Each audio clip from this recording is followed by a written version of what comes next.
ত্রেতা যুগে রাম অবতীর্ণ হয়ে পিতৃবাক্য পালন করতে এবং ভক্ত রাবণকে উদ্ধার করতে সময় চলে গিয়েছে,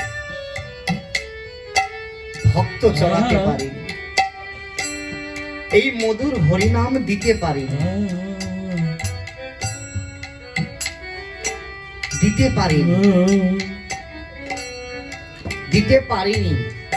তারপর উনি কি করলেন? কৃষ্ণ রূপে এসে পিতৃবাক্যই পিতাকে উদ্ধার করতে, মামা কংস ভক্তকে উদ্ধার করতে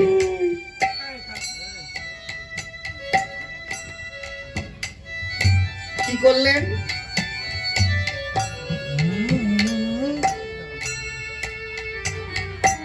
কি করেছেন জানেন? তবু ভক্ত চড়াতে পারেনি।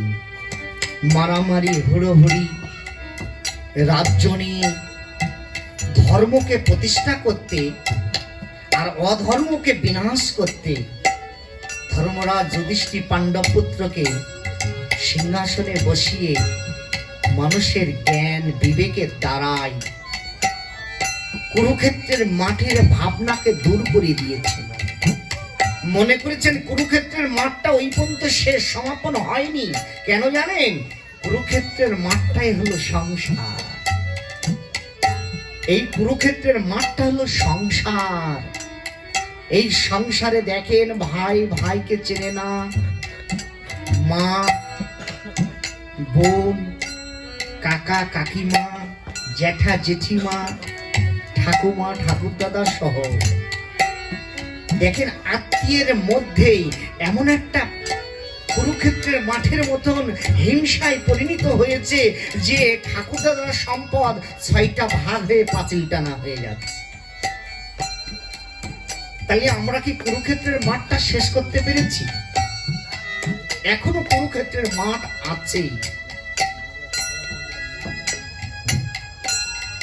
ভগবান গৌরহরি বললেন, নিতাই, আমি সেই সত্য যুগের নারায়ণ হতে পারবো না, আমি ত্রেতা যুগে রাম অবতীর্ণ হতে পারবো না, দাপর যুগে কৃষ্ণ হতে পারবো না। আমি সেই ভাব ত্যাগ করে রাধা রানীর প্রেমধন নিয়ে রাধা ভাবের ভাবিত হয়ে মাতৃ সাধনার মাধ্যম দিয়ে, মানে না রাধা রানী তো মাতৃ ব্যক্তি, সেই ভাবের ভাবিত হয়ে আমি পতিতা জীবের চরণে ধুলি নব নদিয়ার বুকে।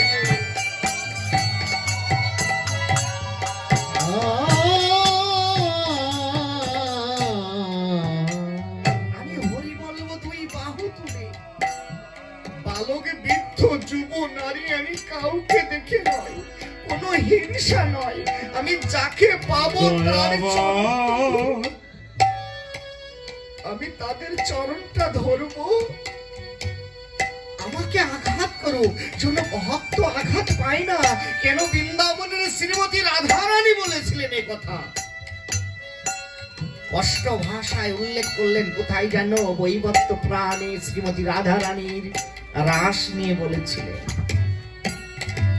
একদিন ভগবান শ্রীকৃষ্ণ বহনে শ্রীমতী রাধারানী যমুনার কোলে তেঁতুল তলায় বসে বসে সাধনা করতেন, বিনা সুতোর মালা গাঁথতেন। 100 বছর মালা গেঁথেছিলেন আর তুলসী পত্রে হরিনাম লিখে, রাধা রানী কৃষ্ণ নাম লিখে নয়ন জলে কেঁদে কেঁদে যমুনায় উজান ভাসিয়ে দিয়েছিলেন, শুধু ভগবানকে নিয়ে আসার জন্য। কেন? যেখানে ভগবান থাকে না, যেখানে কৃষ্ণ থাকে না, যেখানে কৃষ্ণ ভক্তের আগমন ঘটে না, যেখানে বৈষ্ণব থাকে না, সেটা হলো মরুভূমি। সেই মরুভূমি কখনো কৃষ্ণ নাম হয় না।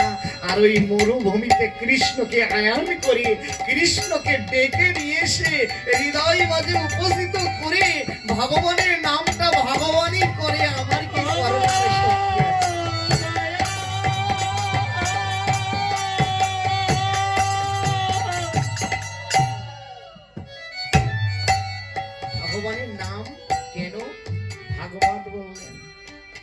যেখানে ভাগবত হয়, যেখানে কৃষ্ণ কথা হয়, যেখানে সাধুগুরু বৈষ্ণবের আগমনই ঘটে, সেটা হলো গুপ্ত নববৃন্দাবন।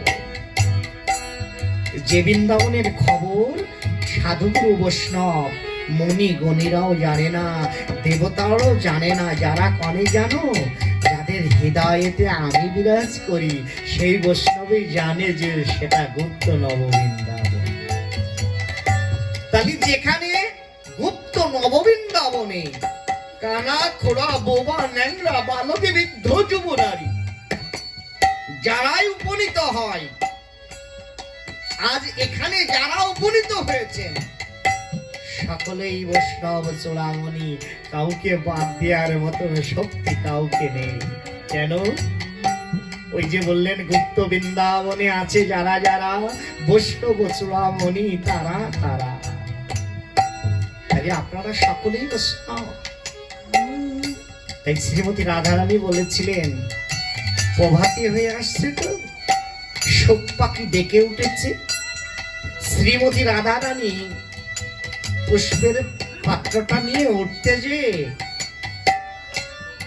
পাকা তেঁতুল পড়েছিল, সেই পাকা তেঁতুলটার পরে চরণটা লেগে উনি পড়ে যে ঠিক পায়ের উপরের হাঁটুর মালা যাকে বলা হয়, ওঠার পর থেকে একটু ক্ষত হয়ে রক্তের ধারা পড়েছিল।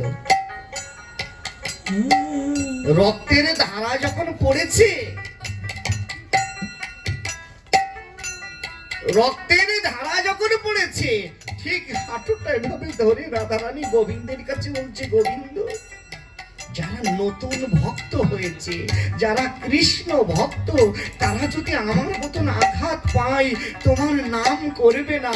তাই যত আঘাত থাকে তুমি আমাকে দাও, যত দুঃখ থাকে তুমি আমাকে দাও, দিয়ে আমার সেইবার শক্তি দিয়ে তোমার চরণ তলে আমাকে ঠাই দাও গোবিন্দ।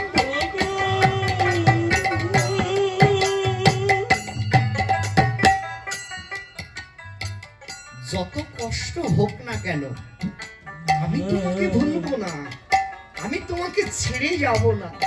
যদি কোনো ভক্ত একটু বিপদে পড়ে, যদি সেই বিপদে ডাকার পরে উদ্ধার না হয়, তাহলে বলে আমি আর পূজা করব না, আমি আর গোবিন্দের নাম করব না, ভগবান আমার শোনে না।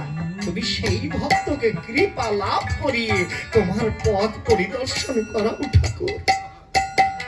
কিন্তু আমাকে আঘাত দাও, আমি সইব, কিন্তু তুমি সেই ভক্তকে আঘাত দিও না। সকল ভক্তকে তুমি মঙ্গল করে, তুমি সকল ভক্তের মনোবাসনা পূর্ণ করে দিয়ে, সকলের হৃদয় থেকে কাম কামনার বাসনাটাকে দূরিয়ে দিয়ে, সকলের হৃদয় থেকে রাজ্যের, অর্থের এবং তাদেরকে এগুলো ত্যাগ করে দিয়ে তাদের সদাচারী বানিয়ে তোমার পথ পরিদর্শন করাও সেই ভগবান, সেই রাধা। তাই ভগবান বললেন, আমার রাধা যদি এমন ভাবের ভাবক হয়, আমি তার অঙ্গ ধারণ করিব, তার ভাবে মথিত হয়ে আমি কলিতে যেয়ে সবাই এক করিয়ে হরিনামে প্রচার করব।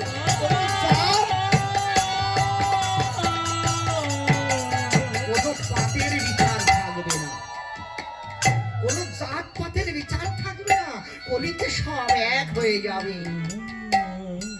সেই ভগবান গৌর হরি কি করলেন জানি?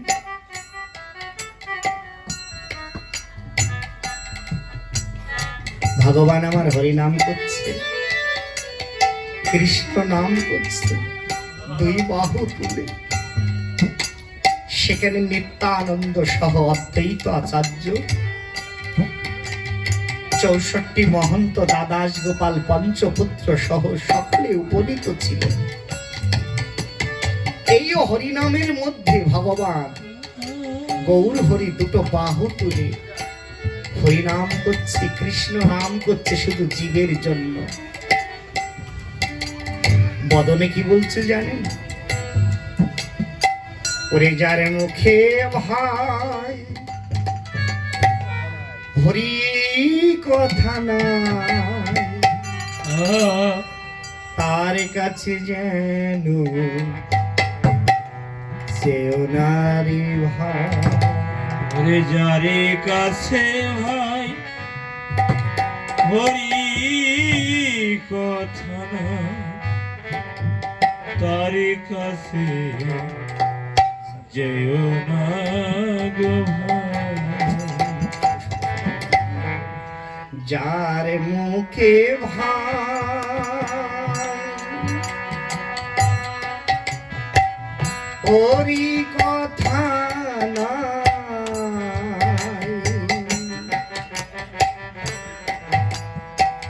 তার কাছে যেন যেও নারী ভাই।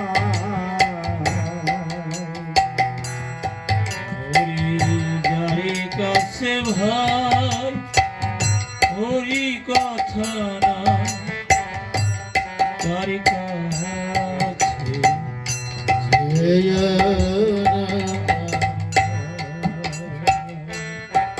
যার মুখে ভাই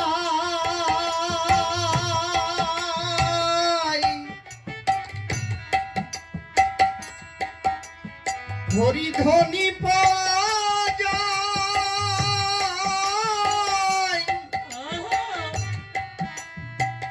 তার কাছে যেন যেও রে রে যারি কাছে হরি বল হরি বল হরি কথা পাওয়া যায়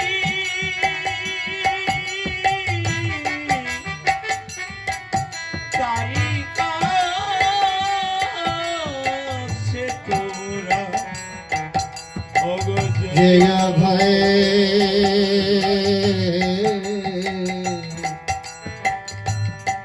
যার মুখে ভাই হরি কথা না তার কাছে যেন যেও নারী ভাই। যার কাছে ভাই হরে কথা হরে কাছে তুমি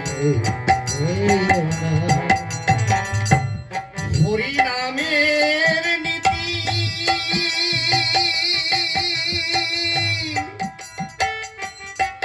গাও গীতি গীতি অন্য গীতার গেয় না রে ভাই। হরি নামের নীতি ওরে কাউ গীতি গীতি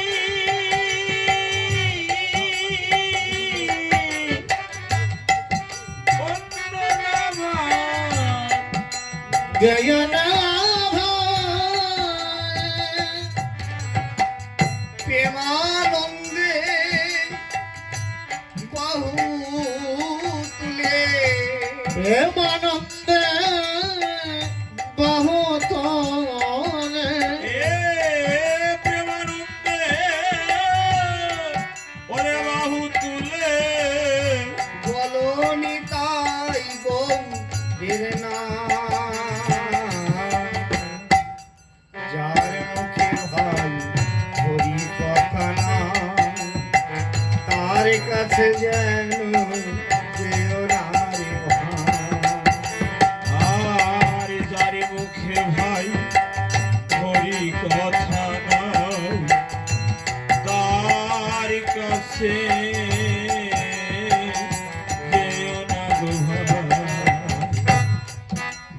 যার মুখে ভাই হরি কথা নাই তার কাছে যেন যেও না রে ভাই। সে আমার বাবা হোক ঠাকুর দাদা হোক কাকা হোক আর পিসে মশাই হোক দেখার প্রয়োজন নাই। আমি মনে করি সে সনাতন ধর্মের ব্যক্তি নয়।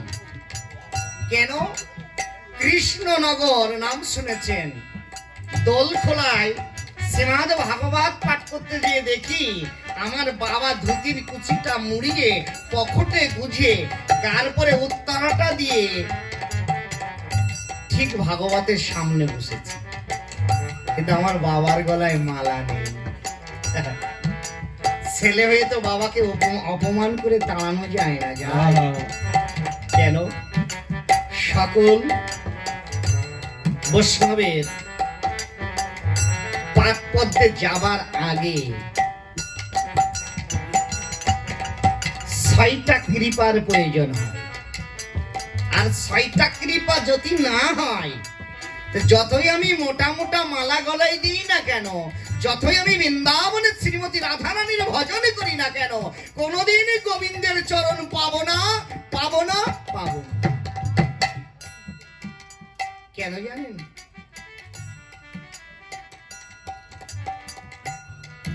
6টা কৃপার প্রয়োজন। 6টা কৃপা কি কি? প্রথম 1 নম্বর কৃপা হলো আমার পিতা, তার আশীর্বাদের প্রয়োজন। বাবার আশীর্বাদ পেলে মায়ের আশীর্বাদ হয়, আর মায়ের আশীর্বাদ হলে পরে কার আশীর্বাদ হয়? দীক্ষা গুরু আর শিক্ষা গুরুদেবের আশীর্বাদ হয়। আরে দীক্ষা গুরু আর শিক্ষা গুরুদের কৃপা মানে আশীর্বাদ হলে পরে সাধুগুরু বৈষ্ণব নয়, বোঝধামের বৃন্দাবনবাসী ব্রজবাসীর চরণের কৃপা হয়। আর ব্রজবাসীর কৃপা হলে পরে কৃষ্ণ কৃপা হয়, আর কৃষ্ণ কৃপা হলে বৃন্দাবনের শ্রীমতী রাধারানীর কৃপা হয়।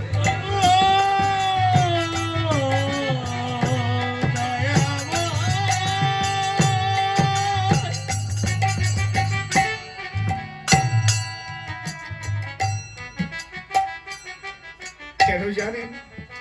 আমার বাবাকে তো অপমান করা যায় না, কিন্তু ভাগবত বললেন, বললেন না যার মুখে ভাই কৃষ্ণ কথা নয় তার কাছে যেন যেও না রে ভাই।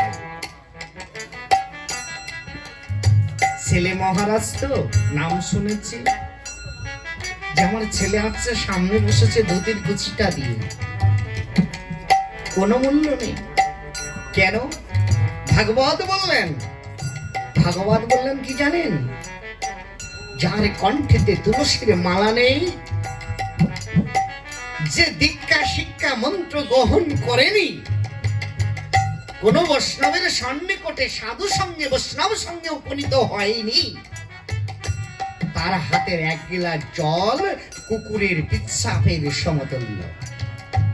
তাহলে তাই যদি হয়ে থাকে, আমার মা আমার বাবা আমাকে মানুষ করেছে, এ ধরাধামে যখন নিয়ে এসেছে,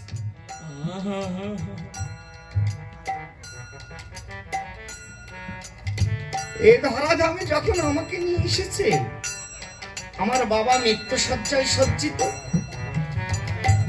আমরা কি করি? একটু তুলসীর পত্র নিয়ে ঠিক গঙ্গা জলটা নিয়ে বলি, বাবা আমি তোমার জ্যেষ্ঠ পুত্র,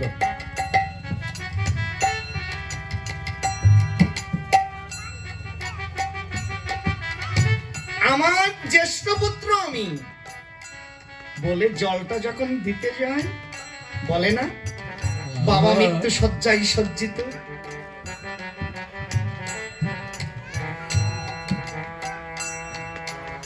বাবা মৃত্যু শয্যায় সজ্জিত যখন,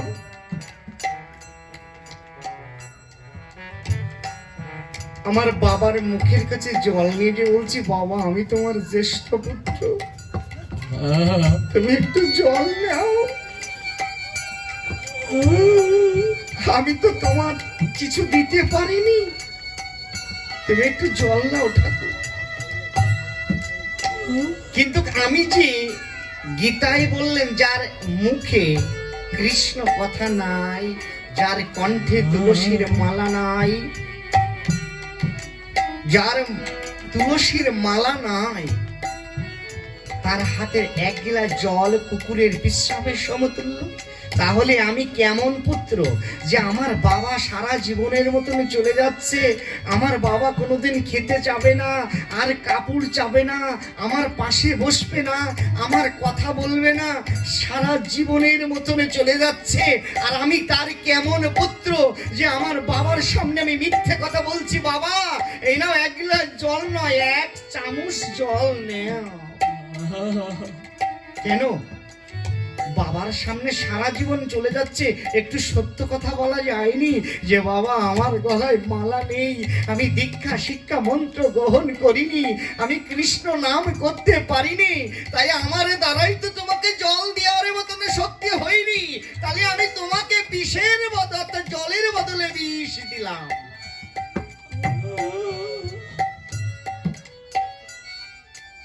জলের বদলে বিষ দান করলাম। ভগবান ওইটাই বললেন যে যার মুখে ভাই হরি কথা নাই তার কাছে যেন যেও না, সে আমার বাবা হোক, সে আমার ঠাকুর দাদা হোক। কৃষ্ণ বলিতে যার নয়নে বাড়ি ঝরে, পরম বৈষ্ণব তাহারে বলে, এটা শাস্ত্র সিদ্ধান্ত। বৈষ্ণব কিন্তু ভাই তিলক করলে আর মোটা মালা গলায় দিলে হয় না। বৈষ্ণবের মধ্যে ভাব করা জানেন, কষ্ট পাবেন না তো, আমি আবার বৈষ্ণব নিন্দা করছি না, কিন্তু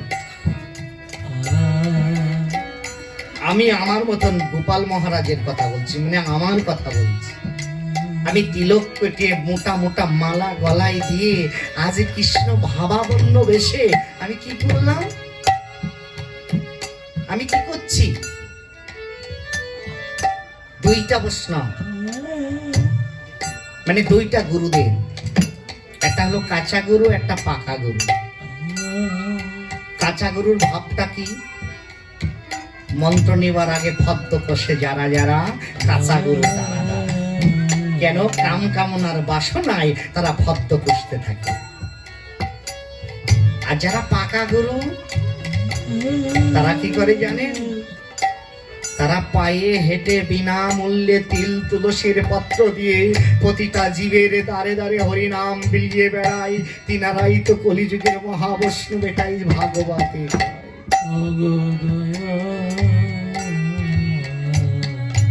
আমি সেই রূপ, আমি লুভি, আমি কামি, আমার দ্বারা ভগবানের নাম হয় না। আপনারাই বৈষ্ণব, আপনারাই ভক্ত। কেন? কৃষ্ণ কথা শ্রবণং, অর্থাৎ আপনারা শ্রবণ করেছেন। আমি পাঠ করে যে ফল লাভ না করব, আপনারা শ্রবণ করে সেই ভগবানের চরণ তলে যেতে পারবেন। শাস্ত্র সিদ্ধান্ত।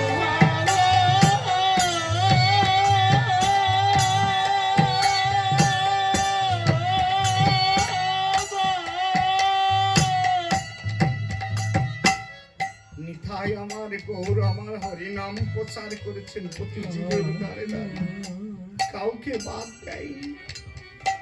প্রতি জীবের দ্বারে দ্বারে নাম প্রচার করেছেন, কৃষ্ণ নাম প্রচার করেছেন। দেবশ্রী নারদ মুনি হাতের পিনাটা ধরি ভগবানের নাম করতে করতে মত্ত ধামে আসছে। আপনারা একটু হাতে তালি দেবেন, কেন জানেন? হাতে তালি দেবেন কেন জানেন? একটা বট বৃক্ষের আয়ু কত বছর জানেন আপনারা? কত বছর? 10,000। অত দূর যাওয়ার দরকার নেই, 2,000 দরকার নেই, 200 বছর হোক। তাহলে একটা বট গাছ যদি 200 বছর বয়স হয়ে থাকে, তাহলে কত বছর, কত যুগ দেখেছেন? একটা বট গাছ হাতে তালি দিচ্ছে না, হাত জোর করে ভগবান বিষ্ণু অবতীর্ণ নারায়ণের কাছে বলছে, ঠাকুর এই কলির জীব তো সবাই উদ্ধার হয়ে যাবে, আমি বিরুক্ষ উদ্ধার হব না। ভগবান বিষ্ণু অবতীর্ণ বলেছিলেন কি জানেন? হে বৃক্ষ, তবু উদ্ধার হবে, আমি সব জীবকে উদ্ধার করতে এসেছি, তোমাকে কেন ফেলে দিয়ে যাব, তোমাকে উদ্ধার করব। বললেন আমি কিভাবে উদ্ধার হব ঠাকুর? বললো যেখানে হরিনাম হবে, যেখানে ভাগবত সঙ্গ হবে, যেখানে সাধু সঙ্গ হবে, সেখানে হরিনামের তালে তালে, পবনের বাতাসের তালে তালে তুমি হেলবে আর দুলবে। ওই হেলা দুলাই তোমার বৃক্ষ জনম উদ্ধার হয়ে যাবে।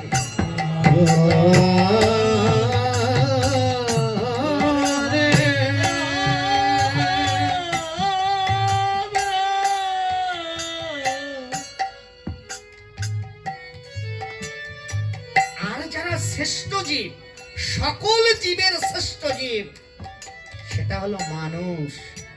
এই মানুষটা কি দিয়ে তৈরি জানেন? 18 মোকাম, 24টা তথ্য, প্রত্যেকটা মাথা পর্যন্ত 14 পোয়া দেহ দিয়ে রক্ত মাংস গঠিত মানব দেহ তৈরি হয়েছে। এই মানব দেহে হেডমন্ডু ধপাতে ছিলাম কঠোর সাধনাতে মাতৃগর্ভেতে। মাথাটা নিচ পানে দিয়ে পাটা উপর পানে দিয়েছিলাম, আর অপেক্ষা করেছিলাম ঠাকুর সামান্য ছিদ্র দ্বারা, সামান্য ছিদ্র দ্বারা আমি কি করে পৃথিবীতে যাব ঠাকুর? তুমি যদি আমার সঙ্গে না থাকো আমি কি করে উদ্ধার পাবো গোবিন্দ? সেই মানব দেহ কিসের গৌরব, কিসের বড়াই? ভাগবত সিদ্ধান্তে বললেন এটা কেন? দেখেন মহাপ্রভু এইভাবে করজোরে সকলের কাছে প্রার্থনা করেছেন। দেখেন আজ যদি মানুষ কুলে হাতে তালি না দিতে পারে, করতালি, এই করতালি না দিলে পরে ঠিক আমাদের মৃত্যুর পরে পূর্ব মানব জন্ম হয় এবং জীবন পায়। এটা কিন্তু শাস্ত্র সিদ্ধান্ত, এটা সনাতনের বাণী। কিন্তু এটা ভাববেন না, মানে আপনাদের বলছি না, আমি এটা বলছি গোপাল মহারাজ, এটা ভেবো না যে তুমি আজ হরিনাম থেকে বঞ্চিত হবা, সাধু সঙ্গের থেকে বঞ্চিত হবা, ভাগবত সঙ্গ থেকে বঞ্চিত হবা, কিন্তু আর পরজন্মে গোপাল মহারাজ হয়ে মাইক্রোফোন নিয়ে ভাগবত পাঠ করা লাগবে না। হরি হরি বল। ওই রাস্তার কুকুর হয়ে ঘেউ ঘেউ করে যেতে হবে। আর যদি হাতে করতালি দিয়ে হরিনাম না করি, ওই 200 বছর বট গাছের আয়ু পাবো আমি, আর মানুষের জায়গায় পৌঁছে যাবে সেই বৃক্ষ গাছ।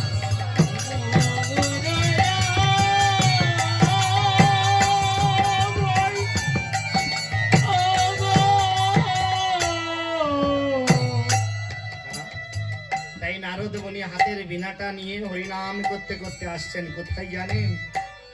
জয়রাধি কোথায় এলেন? এই কলিতে আসছেন। কিভাবে? ব্রজনীলার মধ্যে। কি বলছে? সবাই হাতে তালি দিয়ে করবেন। জয়নাথ নারায়ণ গিরিধারী, জয়নাথ নারায়ণ গিরিধারী। জয়নাথ সবাই হাতে তালি দেবেন।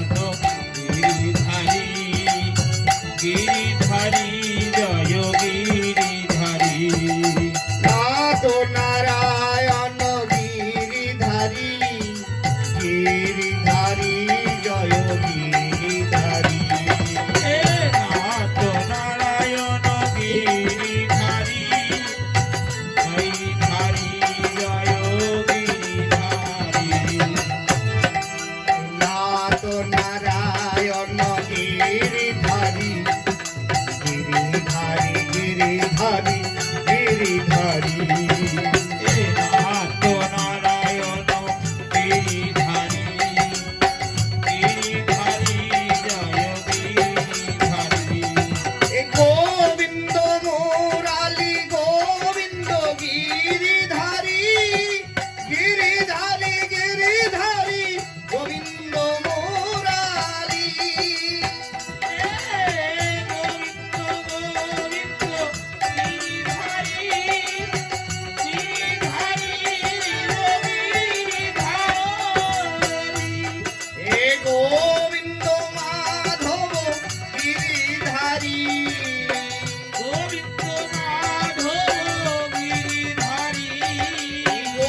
বৃন্দাবনে এলেন কে জানেন? ভগবান শ্রীকৃষ্ণের পরম ভক্ত, বিষ্ণু অবতীর্ণের পরম ভক্ত দেবশ্রী নারদমণি।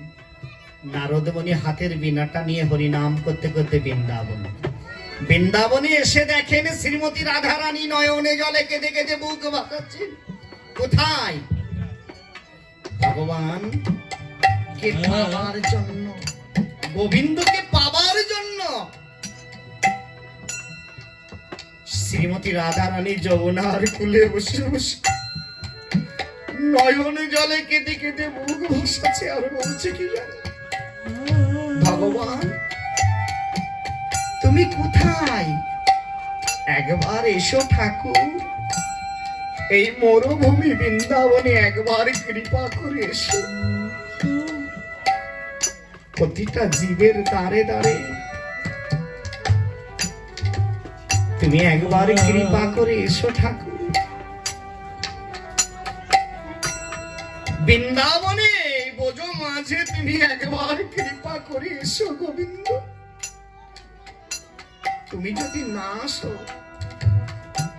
এ ধামে প্রতিটা ব্রজবাসীর, প্রতিটা ব্রজবাসীদের ঘরে যদি তুমি না যাও, তাদের মনের যে আশা বাসনা ছিল যে গোবিন্দ আমার পুত্র হবে, গোপাল আমার ছেলে হবে, আমার মানিক হবে, সেই আশাটা তুমি পূরণ করো ঠাকুর।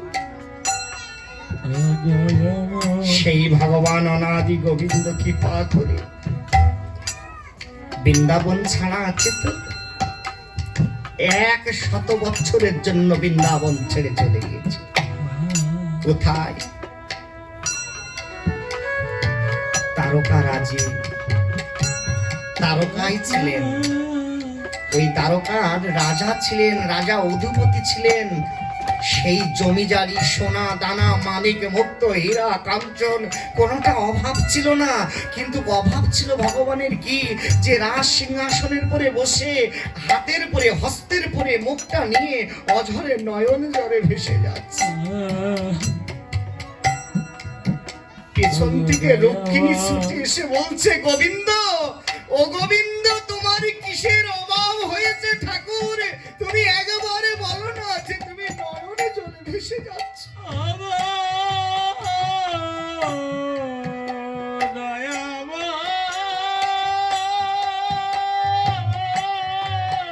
তোমার কিসের অভাব গোবিন্দ?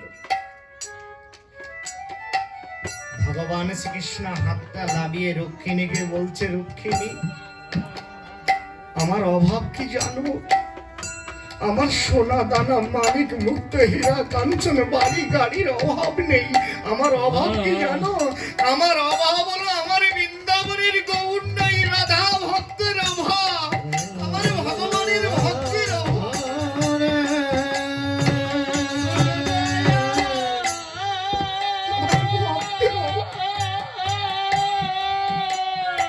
এ জগতে ব্যথারে বেঁধে ছাড়া ব্যথা তো বোঝে না রক্ষিণী। রক্ষিণী, রক্ষিণী, জানো না দুঃখের লোকের কাছে দুঃখের কথা বললে কান পেতে শোনে, আর সুখের লোকের কাছে দুঃখের কথা বললে কান ঝাড়া দিয়ে ফেলে। রক্ষিণী, আজ দেখো রক্ষিণী গো, ভগবানের ভজনটা কেমন জানো? শ্রীমতী রাধারানী নিষ্কামের প্রেমের ভজনটা করেছিল। উনি বললেন, কেন? যে বৃন্দাবন থেকে তোমাকে অপমান করে তাড়িয়ে দিয়েছিল, সেই বৃন্দাবনের নাম কেন বলো ঠাকুর তুমি? বলল, রক্ষিণী, আমার বৃন্দাবন থেকে তাড়িয়ে দেয়নি, আমার বৃন্দাবন থেকে তাড়িয়ে দেয়। কেন জানো? আমাকে তাড়িয়ে দিয়েছে কি জানো? আমাকে তাড়ায়নি। বলো, কেন? আপনাকে তাড়ায়নি, কাকে তাড়িয়েছে? বলছে, একদিন আমি শ্রীমতী রাধারানীকে বলেছিলাম, রাধারানী তুমি কুঞ্জ সাজাও, আমি যাব আর আসবো। এ কথা বলে আমি যেতে যে চন্দ্রাবলীর কুঞ্জে পৌঁছেছিলাম। চন্দ্রাবলীর কুঞ্জে যখন গিয়েছিলাম, সারা নিশি সারা রাত ভোর আমি হরিনাম করতে করতে, ভক্ত সঙ্গ করতে করতে প্রভাতির সময় বৃন্দাবনে ফিরেছিলাম। শ্রীমতী রাধারানীর ঘরের দরজায় টোকা দিয়ে রাধারানী আমাকে দেখে বললেন, প্রভু তুমি এসেছো ঠাকুর। আমি বলছি, রাধারানী তুমি আমাকে পাওনি, ডাক করনি তো? তা রাধারানী বলেছিল যে আমার গোবিন্দ, আমার কৃষ্ণ যাহাতে সুখী আমি তাহাতে সুখী।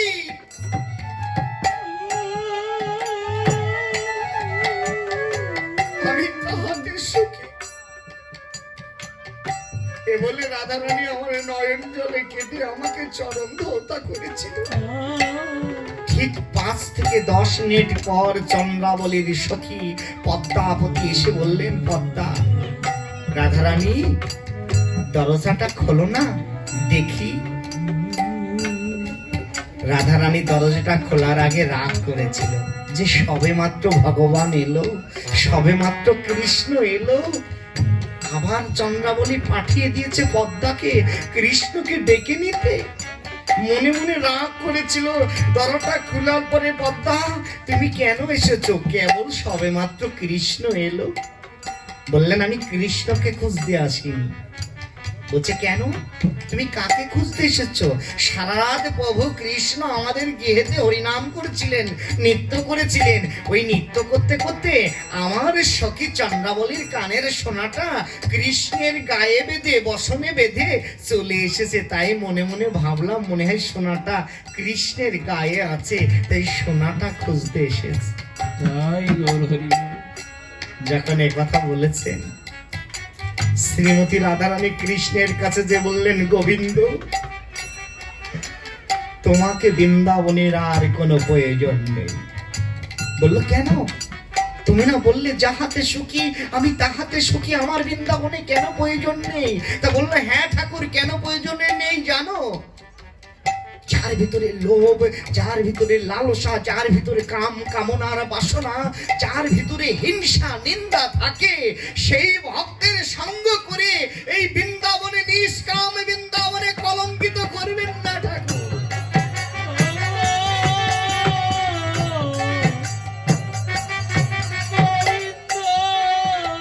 কেন? আপনি তো বৃন্দাবনে নিষ্কামের বৃন্দাবন। এই বৃন্দাবনে কামী লোভে পুরুষের কোনো জায়গা নেই, কোনো ভক্তের জায়গা নেই। তাহলে আপনি কেন ওই লোভী ভক্ত, কামী অর্থাৎ কামী ভক্তের সঙ্গ করে বৃন্দাবন এসে আমার বৃন্দাবনটাকে কুলনিত করবেন না ঠাকুর? বললো, কেন?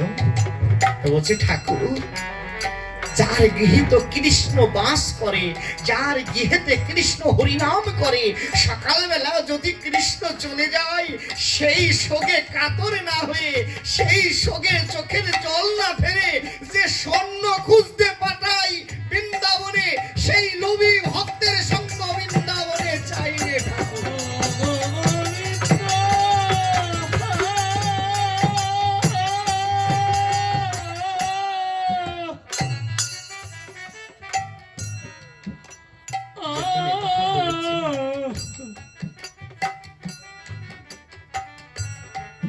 রক্ষিণী আমাকে তো তাড়ায়নি, তাড়িয়েছিল আমার ভুল লোভী, লোভী মন। সেই লোভী মনকে তাড়িয়েছিল। বৃন্দাবনে আমাকে অপমান করিনি, বৃন্দাবনে আমাকে হিংসা করে তাড়াইনি। কেন? বৃন্দাবন তো নিষ্কামের বৃন্দাবন, যেখানে লোভ লালসা হিংসা নিন্দা থাকে না, সকল জীবের দয়া হয়, যেখানে কোনো হরেনের প্রয়োজন হয় না। রাধা নাম বললে সব দূরে চলে যায়। যারা বৃন্দাবনে গিয়েছেন দেখবেন, বৃন্দাবনের কোনো ইজি বাইক বলেন, যত এখানে অটো বলেন, এখানে যখন ভ্যান বলেন, সেসব আমাদের হরেনের প্রয়োজন হয় না। বড় বড় ষাঁড় যখন বৃন্দাবনে হেঁটে যায়, রমেশ বাবাজির গোশালার থেকে যখন গাভীগুলো বের করে দেয়, মনে হয় পর্বত ভেঙে গঙ্গা যেমন আবির্ভূত হয়েছিলেন তেমন আসছে। সেখানে হরেনের প্রয়োজন হয় না। জয় রাধে বললে ওই গাভীগুলো পথ সাইড দিয়ে দেয়, আমাদের মতন ঘুরে দেয়।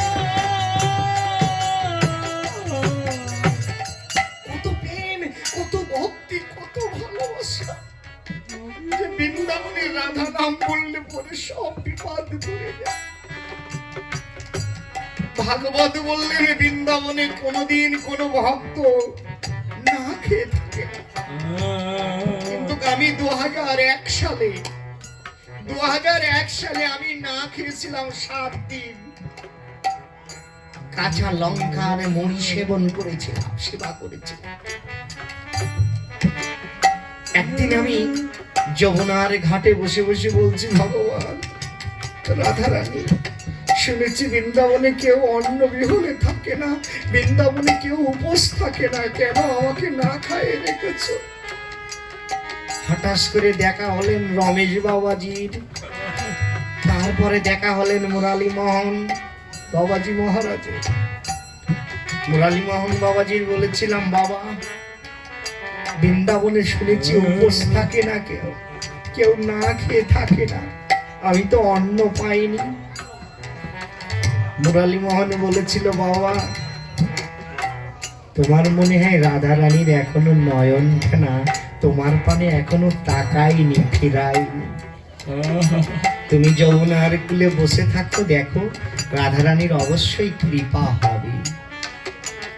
পরের দিন রমেশ বাবাজি আসছে, তিনার চরণ কেনায় হাত দিয়েছি। রমেশ বাবাজি বলছে, ওরে পাগল, তুই এসেছিস, তোর আশায় আমি এখনো অপেক্ষা করে আছি। দেখেন কেমন সাধক, কি করে বুঝলো যে আমি আসবো? আমি বললাম, প্রভু, আমি তো এখনো অন্ন পাইনি, আজকে 8 দিন হয়ে গেল। বললো, তোমার অন্ন পেতে হবে না, রাধারানীর প্রসাদ তোমার জন্য অপেক্ষা করছে, তুমি একবার এসো আমার বৃন্দাবনে, আমার মন্দিরেতে এসো। আমি মন্দিরেতে গেলাম, আমাকে অন্ন দিলেন, ভগবানের প্রসাদ, শ্রীমতী রাধারানীর প্রসাদ দিলেন। আমি পেয়ে বললাম, আমি বৃন্দাবন থেকে যাব না, আমাকে একটু যদি আপনার চরণ তলে রাখতেন ঠাকুর। উনি বললেন, হ্যাঁ, তুমি বৃন্দাবনে থাকতে পারো, কিন্তু তোমাকে ওই নিধুবনটাকে পরিষ্কার করতে হবে। আমি বললাম, হ্যাঁ, আমি পরিষ্কার করব। তাহলে তুমি কি ঝাড়ু সেবা করতে জানো? তা আমি বললাম, ঠাকুর, কোনোদিন ঝাড়ু সেবা করিনি, আমাকে দেন, আমি অবশ্যই করব। এখন আমি মনে করেছিলাম ঝাড়ু সেবা, অর্থাৎ ঝাড়ু মানে ঝেঁটা, সেবা মানে খাওয়া দাওয়া। ছোট মানুষ ছিলাম তো, এখন ঝাড়ু সেবা করতে বলেছিলে, তখন আমি মনে করলাম গুরুদেব মনে হয় আমাকে ঝেঁটার শলাটাই সেবা করতে বলেছে। একখান শলা ভেঙে 2 মাড়ি দিয়ে চাবিয়ে ওটাকে ফেসে করেছি, দিয়ে আর মাড়ি হা করতে পারছি না। গুরুদেবের কাছে বললাম, এত বড় ঝেঁটাটার শলা খাবো কত বেলা, একটা সেবা করেই তো আর পাচ্ছি না। বলছো, রে পাগল, তুই ঝেঁটা অর্থাৎ ঝাড়ু সেবা করতে বলেছি, তাই বলে কি তোর ঝেঁটার শলা খেতে বলেছি? ওরে না, এই নিধুবনটাকে ঝাড় দিয়ে পরিষ্কার করতে বলেছি।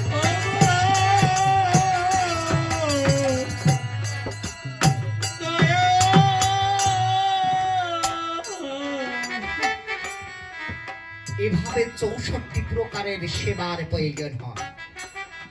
যারা 64 প্রকারের সেবার আয়োজন করতে পারে, তারা অবশ্যই বৈষ্ণবের খাতায় এবং কৃষ্ণ রাধা রানীর চরণ দর্শন অবশ্যই হবে।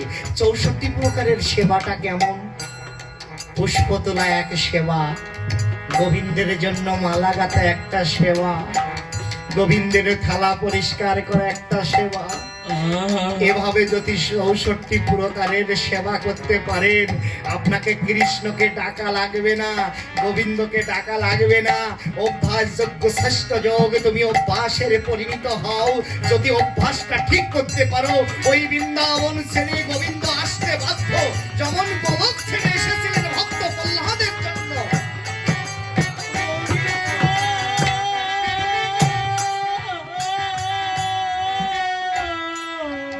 গোলক ধাম ছেড়ে ভক্ত প্রহ্লাদকে রক্ষা করতে আসতে পারে, তাহলে আমাকেও ডাকতে, আমাকে ভগবান রক্ষা করতে বৃন্দাবন ছেড়ে অবশ্যই আসবে।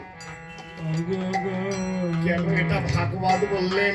যেখানে ভাগবত হয়, যেখানে সাধুগুরু বৈষ্ণবের আগমন হয়, ভক্ত যদি নাও যায়, আমি আমার ভক্তের পেছনে দূরে দাঁড়িয়ে, আমি একা নয়, শ্রীমতী রাধারানীকে সঙ্গে নিয়ে সেই ভাগবত শ্রবণ করতে সেখানে যায়। কত প্রেম, কত ভালো ভালোবাসা ভগবান দিয়ে গেলেন, কিন্তু আমরা ভগবানকে চিনতে পারলাম না, ভগবানকে ধরতে পারলাম না। কিসের জন্য জানেন? কাম কামনার বাসনায়, লোভ লালসার মায়ার বেড়িতে পড়ে আমরা লালসায় মত্ত হয়ে আমরা ভগবানকে ছেড়ে দিয়েছি। আঁকড়ে ধরে রেখেছে কি জানেন? এটা আমার ছেলে, এটা আমার মেয়ে, এটা আমার আত্মীয়, এটা আমার স্বজন, এটা আমার বাড়ি, এটা আমার গাড়ি। না, হিসেব করে দেখেন দিনি। লোকাবিলাস একটা গান গেয়েছিলেন, কি গান জানেন? যে সব সখীরে নবই আনা আনা, তোমার বেলায় নব সখী তোমার গানের শোনা। ও সখী লো, আমি প্রেমের ঘাটের মাঝি, তোমার বেলায় পয়সা নেব না। এর মানে কি বুঝেছি? ভগবানে বলেছিলেন বাঁশিতে, নবচিত্র ঘনশ্যামে বাঁশি বাজিয়ে রাধারানীকে বুঝিয়েছিলেন, রাধারানী সখীরা যদি নাও বোঝে তুমি তো বোঝো, আমি কানের শোনা চাইনি। আমি কি চাই জানো? এই কৃষ্ণ কথা কানেতে শ্রবণ করাই নাও হলো কানের শোনা।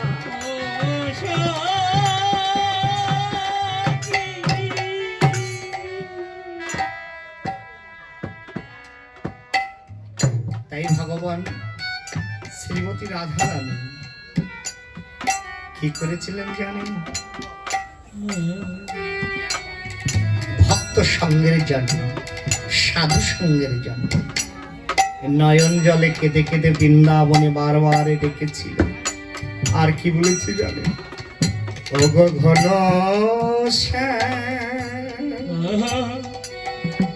ওগো ভগবান,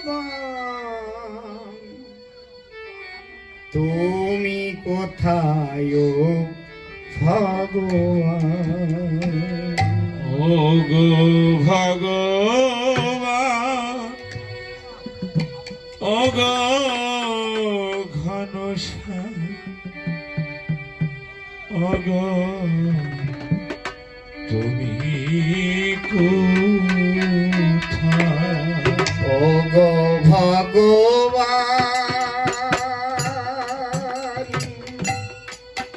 ও ঘনশ্যাম,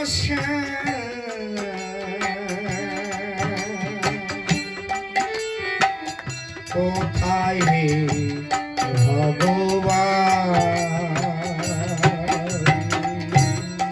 ওগো ভগবান,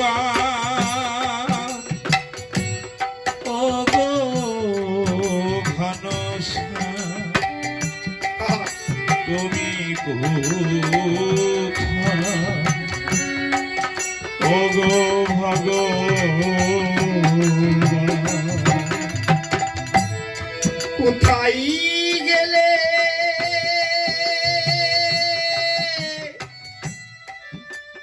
পাব দেখা ও ভগবান?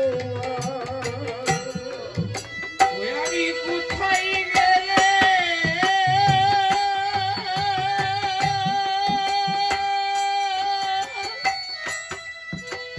পাবো দেখো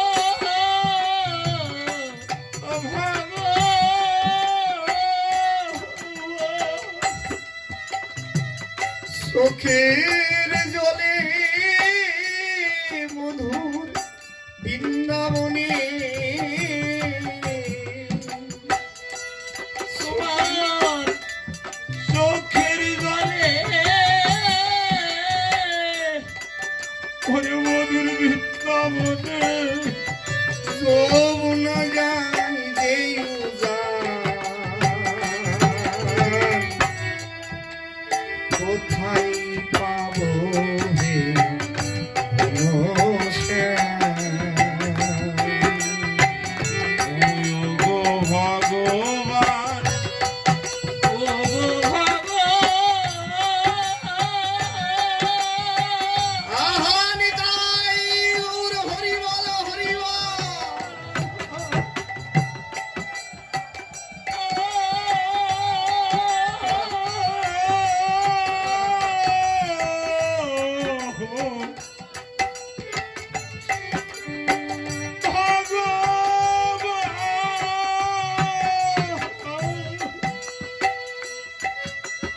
একবার দেও দেখা ও ভগবান একবার দেও দেখা ও একবারে দাও দেখা ও গো ভগবান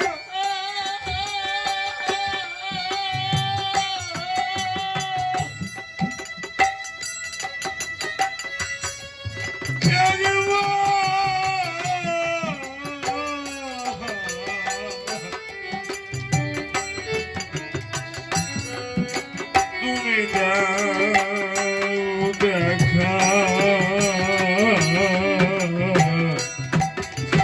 ভগবান এই মধুর বৃন্দাবনে ডাকে নায়ার ময়ূর ময়ূরী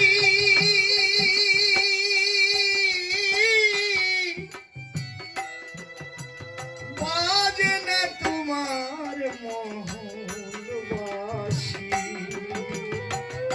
ও ভগবান এই মধুর বৃন্দাবনে ডাকে না মোহন বাসে ডাকে না ময়ূর ময়ূরে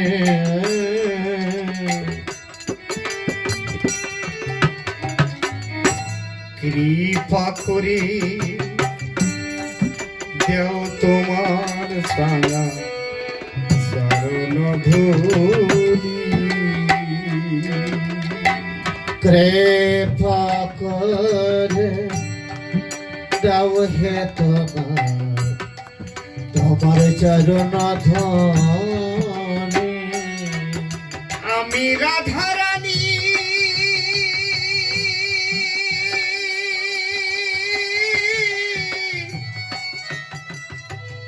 ওই চরণের দাসী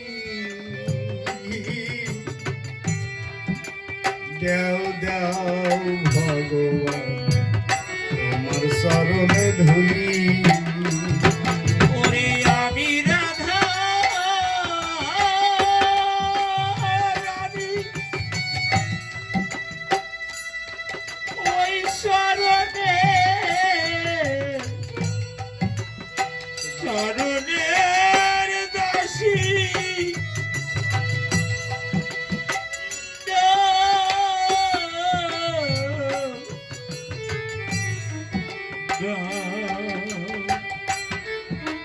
কৃপা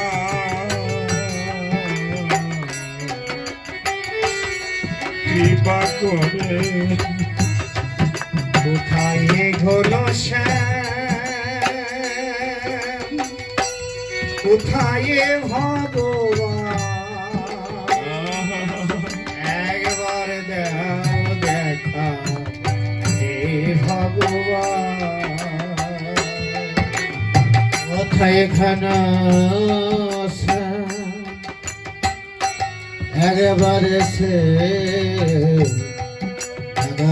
সে দেখা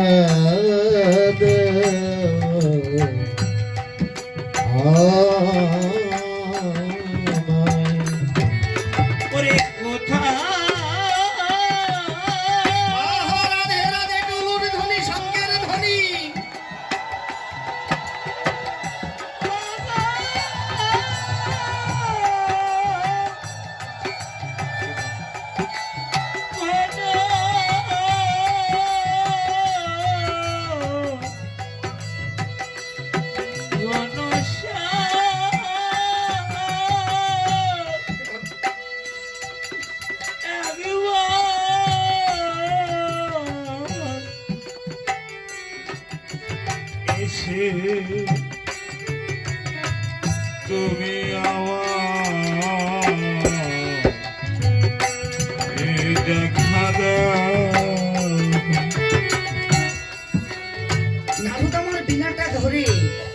শ্রীমতী রাধারানী শোনো, ব্রজবাসীর ভাব নীলা দর্শন করছে।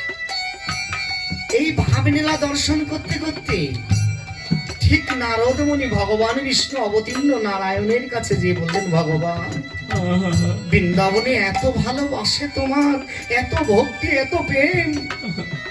বলছে নারদ, ওই জন্যই তো আমি বৃন্দাবনের জন্য কাঁদি নারদ, ওই জন্যই তো বৃন্দাবনের জন্য আমার আকুল হয় প্রাণ। ও নারদ, কে কে কাঁদছিল?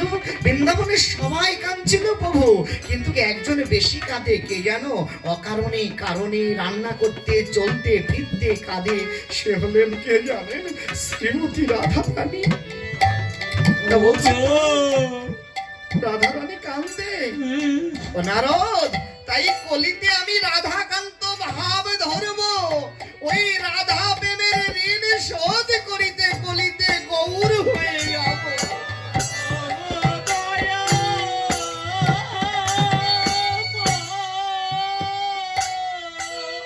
আমি কলিতে গৌর হয়ে যাব। সেই গৌর হরিনাম করছেন কোথায় জানেন? ভক্তের মাঝে। কি বলে হরিনাম করছে জানেন? হাতে করতালি দিয়ে হরিনাম করছে, যন্ত্রের প্রয়োজন হয়নি। বাবা, আপনার কথাই সঠিক, সেদিন মাইক ছিল না, সেদিন মহাপ্রভু হাতে করতালি দিয়ে হরিনাম করেছিল। আহা, কি বলে করেছিলেন কি জানেন? হরে কৃষ্ণ হরে কৃষ্ণ কৃষ্ণ কৃষ্ণ হরে হরে, হরে রাম হরে রাম রাম রাম হরে হরে, হরে কৃষ্ণ হরে কৃষ্ণ কৃষ্ণ কৃষ্ণ হরে হরে, হরে রাম হরে রাম, ও রাম রাম হরে হরে, হরে কৃষ্ণ কৃষ্ণ কৃষ্ণ হরে হরে, হরে রাম বলো হরি বলো, হরে রাম রাম রাম হরে হরে। হরে কৃষ্ণ সবাই গাবেন, সবাই গাবেন হাতে তালি দিয়ে। অনুরোধ থাকবে আপনাদের কৃষ্ণ কাছে। কৃষ্ণ হরে এদিন আর পাবেন না। হরে রাম হরে রাম রাম রাম হরে হরে, হরে কৃষ্ণ কৃষ্ণ কৃষ্ণ হরে হরে, হরে রাম রাম রাম হরে হরে, হরে কৃষ্ণ কৃষ্ণ কৃষ্ণ কৃষ্ণ হরে হরে, সবাই মিলে সবাই মা সবাই হরিনাম করেন। কৃষ্ণ নাম, মধুর নাম, যে নাম ছিল গোলকে শ্রীমতী রাধারানীর কাজে ভান্ডারী। হরে কৃষ্ণ কৃষ্ণ কৃষ্ণ হরে হরে, হরে রাম হরি হরি বলো, হরে রাম রাম রাম হরে হরে। হরে কৃষ্ণ রাধে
বাহু তুলে হরিনাম করছেন। ওই যে ভগবানে বলেছিলেন নারদকে, নারদ এ জগতে কোনো দেবতার ছবি থাকবে কি তা জানি না, এ দেবতা তুমি থাকবে কিনা তাও জানি না, কিন্তু প্রতিটা ঘরে ঘরে, নগরে নগরে, প্রতিটা বাড়িতে বাড়িতে রাধা কৃষ্ণ দুই মিলিত দেহ, সেই রাধা রানী আমার বামে থাকবে, প্রতিটা ঘরে ঘরে সেই রাধা ভাব নিয়ে পুজো করবে। কোন দেবতা পাবে কিনা জানি না, কিন্তু রাধা রানী সেই ভাবে গৌর হরি, সেই ভাবের ভাবিত গৌর হরি আমার দুই বাহু তুলে হরি নাম করছে। এদিকে নবদ্বীপের সিদ্ধার পণ্ডিত আজ নয়নে জলে কেঁদে কেঁদে বুক ভাসাচ্ছে। নবদ্বীপের মাটিতে নয়, নবদ্বীপের বাজারে সিদ্ধার বাবু দুটো আলু, দুটো পটল, দুটো কাঁচকলা নিয়ে বাজারে বসে আছে। বাজারে যখন বসে আছে না, বাজারে বিক্রয় হচ্ছে না, কেন জানেন? যে 1 কেজি মানে 1 কিলো আলু নিয়ে বসে বাজারে বিক্রয় করবার জন্য, আর একজন 1 মণ আলু নিয়ে বসে আছে। ওই 1 মণ আলুর মালিকের কথার ঘৃণায় ওই 1 কিলো আলু যে বিক্রয় করে তার কোনো মূল্য থাকে না। তাই আমার শাস্ত্র সিদ্ধান্তে বলেছিলেন কবি ভাবক বিজয় সরকার, কি বলেছিলেন জানেন? আসল সোনা ঘরে রাস্তায় রাস্তায় নকল নিয়ে টানাটানি, ভবের বাজারে দেখলাম সব কানা আর কানি। এ জগতের আসলের কোনো মূল্য নেই, সব নকল নিয়ে টানাটানি। আর একটা বহুদিনের একটা গান আছে জানেন, বলেছিল আসল নকল মানুষের ভিড়ে আসল মানুষের না যায় চিনা। এখন আমরা কে আসল কে নকল বিচার করার মতন শক্তি নেই। বিচার যে করবেন গোবিন্দ নাদি গোবিন্দ, বিচার করবার জন্য, ওজন করবার জন্য দাড়ি পাল্লা নিয়ে বসে আছে সেই গৌর হরি। পরম ভক্ত ছিলেন সিদ্ধার পণ্ডিত। সিদ্ধার পণ্ডিত বাজারে বসে আছে, বাজারে বেচা কিনা নেই, তাই গোবিন্দকে ডাকছে, হে গোবিন্দ তুমি কৃপা করে আমার একটু আহার জুগিয়ে দে। তুমি আমার একটু আহার জুগিয়ে দাও ঠাকুর।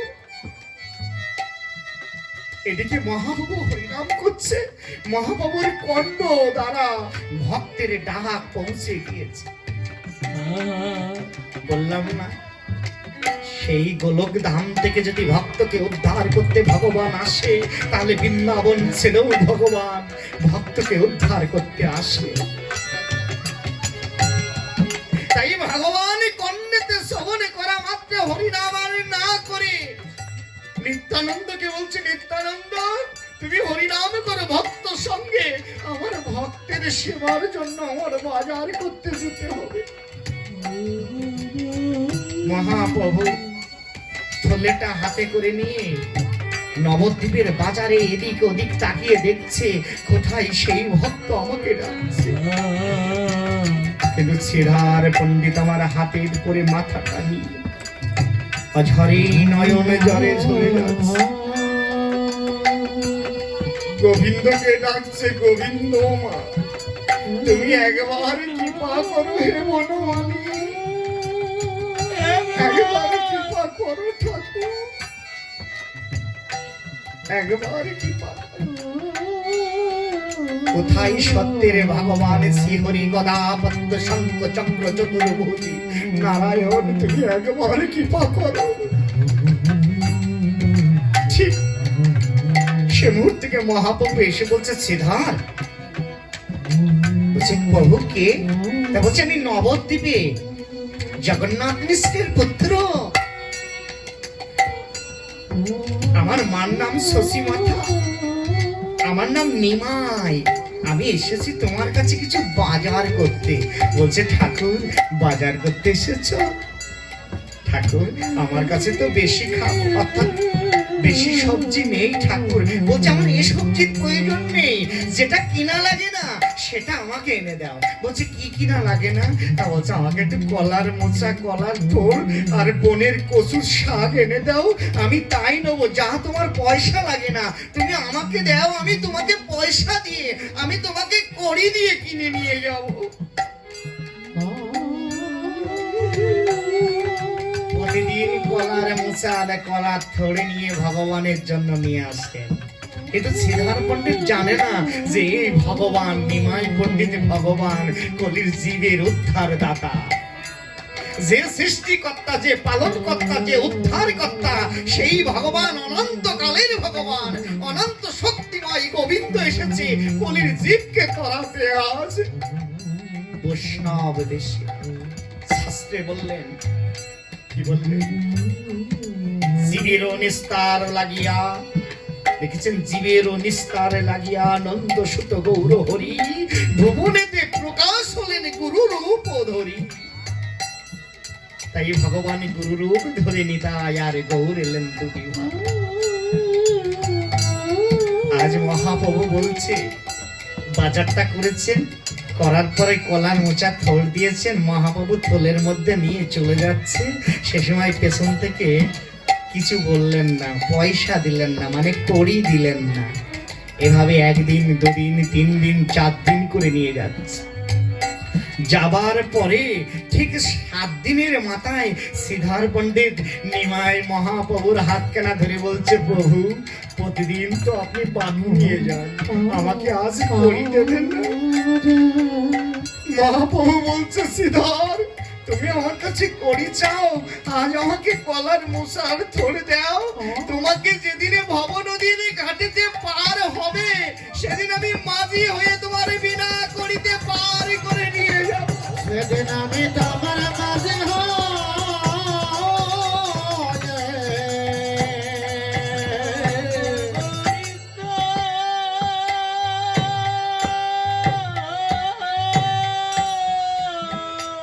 শ্রীধর পণ্ডিত বলছে, ঠাকুর এই জগতেই যদি না খেয়ে মরে যায়, পর জগতে যে আমার কি হবে? বললো, না রে বাবা, এই জগতে স্ত্রী, পুত্র, কন্যা, পরিজন, আত্মীয় স্বজন, বন্ধু বান্ধব সবাই থাকবে, টাকা থাকবে, পয়সা থাকবে, বাড়ি থাকবে, গাড়ি থাকবে। সেদিনে ভব নদীর ঘাটেতে যেদিনে তুমি যাবে, সেদিন তোমার সোনা দানা, টাকা পয়সা, হীরা কাঞ্চন, স্ত্রী, পুত্র, কন্যা, পরিজন কেউ থাকবে না তোমার পাশে। সেদিন তুমি একবার কৃষ্ণ বলে আমাকে দেখো, আমি তোমাকে পার করে নিয়ে যাব। বললো, ঠাকুর আমি সেই আশাই থাকলাম। শ্রীধর পণ্ডিত দুটো বাহু তুলে কীর্তন করছে, কি করে? নিতাই বলো ভাই, হরি বলো ভাই, নিতাই বিনে গৌর বিনে প্রেম দাতা নাই। নিতাই বিনে গৌর বিনে প্রেম বিনে নাই। নিতাই বলো গৌর বলো, নিতাই বলো ভাই, নিতাই বিনে কলি দিনে প্রেম দিতে কেহ নাই। এই হয়ে নিতাই বলো গৌর বলো, গৌর বলো ভাই, তাই বিনে কলি দিলে দেবী দিতে আর কেহ নাই। প্রেমানন্দ বাহু তুলে, বলে ব্রহ্মানন্দ বাহু তোলে, প্রেমানন্দ বাহু তুলে, বলে ব্রহ্মানন্দ বাহু তোলে। নিতাই বলো ভাই, নিতাই বিনে কলি দিলে প্রেম দিতে নাই। বলে নিতাই বেন কলে দেবে প্রেম দিতে নাই। নিতাই হলো প্রেম দাতা, গৌর হলো উদ্ধার কর্তা। নিতাই বিনে গৌর বিনে আর কেহ নাই। আর নিতাই হলো দেবী দাতা গৌর হলো উদ্ধার কর্তা নিতাই বিনে কলির যুগে আর কেহ নাই। নিতাই হলো প্রেম দাতা গৌর হলো উদ্ধার কর্তা নিতাই গৌর বিনে আর কেহ নাই। আর নিতাই হল প্রেম দাতা গৌর হল উদ্ধার কর্তা নিতাই গৌর বিনে ভাই উদ্ধারিত প্রেমানন্দ বাহু তুলে নিতাই বল বাদন ভরে।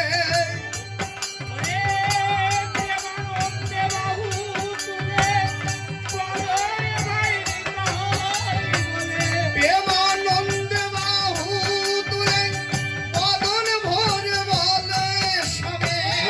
ব্রহ্মানন্দ বহুতলে বহুতলে উদ্ধারিতে প্রেমানন্দ বাহু তুলে বাদন ভরে বলে সবে।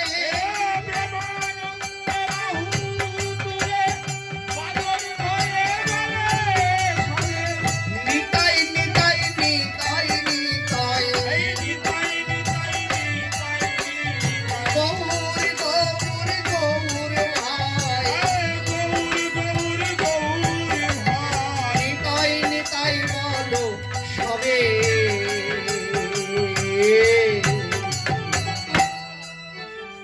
নিতাই নিতাই নিতাই বলো বলো ভরে। নিতাই নিতাই নিতাই নিতাই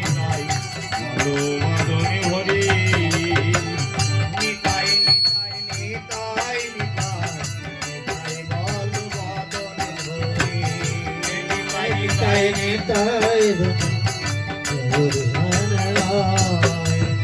উঠল ধ্বনি নবদ্বীপের মাঝে। এই উঠল ধ্বনি নবদ্বীপের মাঝে। উঠল ধ্বনি উঠল ধ্বনি নবদ্বীপের মাঝে। ওই তো ধ্বনি নবদ্বীপের মাঝে। ওই তো ধ্বনি ওই তো ধ্বনি নবদ্বীপের মাঝে।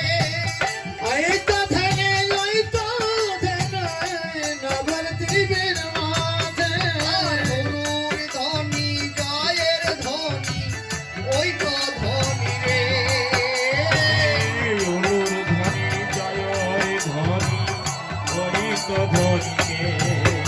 ওরে হরির ধ্বনি উলুর ধ্বনি ওই তো ধ্বনি রে।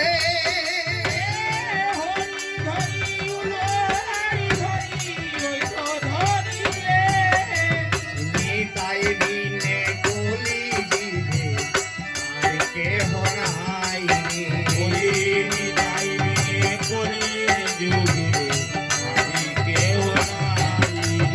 নিতাই নিতাই নিতাই বল ভাই নিতাই বল ভাই। নিতাই নিতাই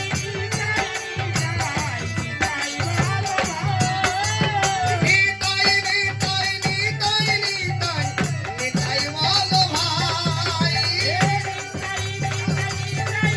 আরে নিতাই গো ধরিব।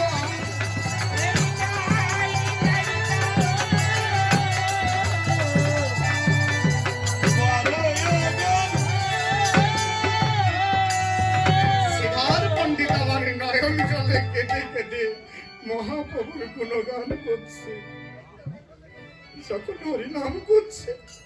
এবার নিত্যানন্দকে ডেকে ডেকে বলছে নিতাই আমি প্রতিটা জীবের দ্বারে দ্বারে নাম দেওয়ার কথা বলেছিলাম তুমি কি দিয়েছো?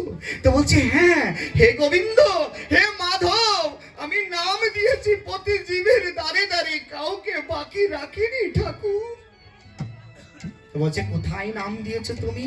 তুমি তো মিথ্যা বলছো নিত্যানন্দ, তুমি তো নাম দিতে পারোনি। তো বলছে হ্যাঁ, আমি ঘরে বাইরে বনে, অর্থাৎ ঘরে বাইরে নদী নালা খালে বিলে পথে ঘাটে গ্রামগঞ্জে যাকেই দেখেছি তাদের হরিনাম দিয়েছি। হরিনাম দিয়েছে যখন এ কথা বলছে, বলছে না নিতাই, তুমি হরিনাম দাওনি, এক জায়গায় বাকি আছে কথা। তা বলছে তুমি বনেকে, বনের ভিতরে সকল জীবকে তুমি হরিনাম দিয়েছো? তা বলছে না প্রভু, ওখানে বড় বড় বাঘ আছে, ওখানে নাম দিতে যেতে পারিনি। কেন? ওই হিংস্র পশু যদি আমাকে খেয়ে নেয়। তা বলছে নিতাই, বনের পশুকে দোষ দিও না, মনের পশুকে আগে দোষ দাও। বনের পশুকে বশ করা যায়, কিন্তু মনের পশুকে নয়। কেন জানো নিতাই? বনের সাপে কামড়াইলে ওঝা মেলে, মনের সাপে কামড়াইলে ওঝা নাহি মেলে রে নিতাই। ও নিতাই, তোমার নিজের ভিতরের সিংহকে দমন করে বনেতে নাম প্রচার করো। বলছে না বাবু, নাম প্রচার কি করবো, আমাদের তো ভয় করছে। না নিতাই, তুমি হরিনামের নিশানটা তোলো, মৃদঙ্গ বাজাও, করতাল বাজাও, আমার সাথে বনেতে চলো, আমি আগে আগে হরিনাম করতে করতে যাব। বনেতে যে হরিনাম করলেন, দেখেন বনের ভাল্লুক বাঘ হরিণ সহ সকল জীব হেসে গেলেন। হরিণ চিন্তা করলেন অনেক মানুষ বনেতে কেন, অনেক পশু কেন, তাহলে ওখানে কি হয়েছে, আমি একটু যাই তো। এখন লাফাতে লাফাতে যে দেখে এক বাঘের সামনে হরিণটা দাঁড়িয়েছে, পেছন তাকিয়ে দেখে যে সিংহ আমাকে খায়, সেই সিংহর সামনে আমি কি করলাম। কিন্তু হরিণটা মনে মনে ভাবছে যে হরিণ, বাঘ, হে সিংহ, তুমি আমাকে খাবে, সারা জীবন তোমার সাধনা, আজ তোমার সামনে তুমি আমাকে খেয়ে নিলেও আমার কোনো দুঃখ নেই। কেন? সকল জীবের শ্রেষ্ঠ জীবের পরম দাতা, সকল জীবের উদ্ধার কর্তা আমার ভগবানের সামনে এসেছে, আমার আর মরণের ভয় নেই।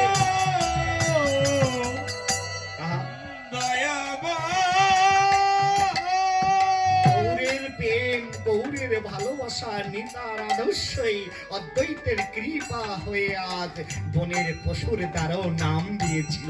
বনের পশুকে তরিয়েছিলেন, বনের পশু দুটো হাত মিলিয়ে হরিনাম করেছিল। দেখবেন এটা চৈতন্য ভাগবতে, চৈতন্য চরিত্র ভাগবতে লেখা আছে। শেষ কলম বনের পশু তরে গেল, কিন্তু আমার মতন মানব পশু চড়াতে পারলাম না, এটাই আমার ব্যর্থতা। কেন? 50 পয়সার চিনি যদি মাটিতে রাখা হয়, পিপিলিকা কোনো স্বাদ পেতে, চিনির স্বাদ পেতে সেখানে উপনীত হয়। কিন্তু এই চিনির ছাড়াও স্বাদের বস্তু আমার হরিনাম সংকীর্তন, এই কৃষ্ণ নাম, এই মধুমাখা হরিনাম যা শ্রবণ করো, আমি সেখানে উপনীত হতে পারিনি। আমি কত নরক। শ্রীধর পণ্ডিত হাত জোর করে বলছে, গোবিন্দ, আমি যে মায়ের ঘরে জন্ম নিয়েছি, যে মায়ের পেটে উদারে আমি জন্ম নিয়েছি, আমি এমন একটা পুত্র যে আমার মাকে আমি এক মুঠো অন্নের ব্যবস্থা করতে পারিনি। ঠাকুর, তুমি কৃপা করো, তুমি আমার জীবনটাকে নিয়ে নাও। আমি এই জীবন আর রাখতে চাইনি। যে সন্তান মাকে খেতে দিতে জানে না, যে সন্তান বাবাকে খেতে দিতে জানে না, যে সন্তান মা বাবার চরণ তলে মাথা লোয় না, সে সন্তান হতে পারে না। ঠাকুর, আমি গুরুদেব নির্মল ঘোষ যার গৃহেতে এসেছি, আমার জন্য বড় বড় ফল নিয়ে এসেছি, আমার জন্য বড় বড় রসগোল্লা নিয়ে এসেছি, আমার জন্য খাদ্য নিয়ে এসেছি। আমি নির্মল বাবু দিয়ে বলবো এই কথাটা, কেন জানেন? নির্মল আমাকে কষ্ট পাবে না কথায়, কিন্তু আপনাদের বলতে পারছি না, চিনি নে তো। কেন? সম্বন্ধ হয়নি, সম্বন্ধ না হলে আত্মীয় হয় না, আত্মার সাথে আত্মার মিলিত না হলে আত্মীয় হয় না। তাই নির্মল বাবা আমার জন্য খাবার এনেছে, কিন্তু নির্মল, আমি গুরুদেব বলে আমার জন্য খাবার আনলো, কিন্তু নির্মল তার জন্মদাতা পিতার জন্য কি কোনোদিন রসগোল্লা এনেছিল? জন্মদাতা মায়ের জন্য কি রসগোল্লা এনেছিল? যদি জন্মদাতা মা বাবার জন্য রসগোল্লা না নিয়ে আসে, আমার রসগোল্লার কোনো প্রয়োজন হবে না, হস্তি সেনের সমতুল্য হয়ে যাবে, কোনোদিন পুণ্যত্ব লাভ হবে না।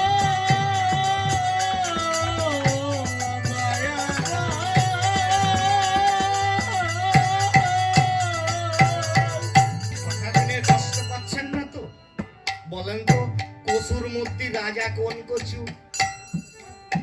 হ্যাঁ, কি কচু? হ্যাঁ, মান কচু। বাহ। কলার মধ্যে রাজা কোন কলা? মানে যাকে বলা হয় রম্ভা। হ্যাঁ, না না না, কাঁচকলা। কাঁচকলা যে শ্রাদ্ধের কাজেও লাগে, আলুতেও লাগে, সাদসিবাই লাগে, সব কাজে লাগে কাঁচকলা। কিন্তু আলু, একটা আলু আছে গোল আলু, নাকি? এ কিন্তু আলুর মধ্যে রাজা, কিন্তু আমরা হয়ে গেছি গোল আলুর মতন। দেখেন, আমিষও থাকি, নিরামিষটাও থাকি, ভালোর মধ্যেও থাকি, মন্দের মধ্যে থাকি, তা সেটার দরকার নেই। তা দেখেন, কচুর মধ্যে মান কচু হলো রাজা, কেন? পাঁচিলের গায়ে গায়ে হয়, নাকি? এখন কচু বুকে হাত বেঁধে ভাব নিচ্ছে যে আমি মান কচু, মানে মানের কচু, আমি রাজার কচু। একদিন ওই শুকর, চেনেন তো শুকর? এই শুকরে বুনো কচুটা তুলে তুলে খাচ্ছে, চাবিয়ে চাবিয়ে। তা কচু, মান কচু হাসছে। এখন মান কচু যখন হাসছে, বুনো কচু বলছে, ওরে মান কচু, আমাকে অবহেলা করিস না, আমাকে আদর করেই খাচ্ছে। কেন?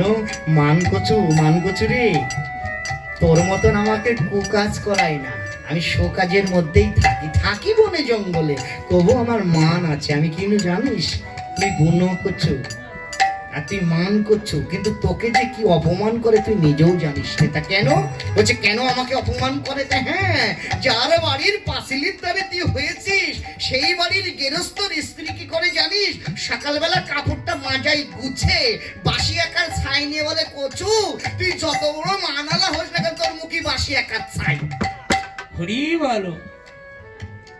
অর্থাৎ আমি যত বড় মহারাজ হই না কেন, যত বড় বাবাজি হই না কেন, যত বড় ব্রহ্মচারিত্য হই না কেন, আমি যদি আমার মা বাবাকে ভালোবাসতে না জানি, আমার পিতা মাতাকে শ্রদ্ধা করতে না জানি, তাহলে আমার পুণ্য হবে এই বাসি আকার ছাই, কোনোদিন পুণ্য হবে না।